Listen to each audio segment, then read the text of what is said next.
భద్రాద్రి జిల్లా అసురావుపేట మండలంలో కురుస్తున్న వర్షానికి వాగులు కాలువలు పొంగిపొర్లుతున్నాయి. గుమ్మడివల్లి పంచాయతీ పరిధిలోని పెద్దవాగు ప్రాజెక్టుకి భారీగా వరద నీరు వచ్చి చేరడంతో అధికారులు ప్రాజెక్టు దిగువ ప్రాంతంలోని గ్రామాలను అప్రమత్తం చేస్తున్నారు. ప్రాజెక్టు నీటి నిల్వ సామర్థ్యం 6.10 మీటర్లు ఉండగా ఇప్పటి వరకు 5.0 మీటర్లు నీరు చేరిందని అధికారులు తెలిపారు.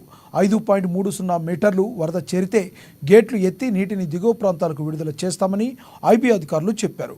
ములకలపల్లి మండలంలో ఎడతెరిపి లేకుండా కురుస్తున్న వర్షానికి పాములేరు వాగు పొంగి భారీగా వరద నీరు రోడ్డు మీదకు చేరడంతో ములకపల్లి ప్రధాన రహదారిలోని డైవర్షన్ రోడ్డు కొట్టుకుపోవడంతో సుమారు 20 గ్రామాలకు రాకపోకలు నిలిచిపోయాయి.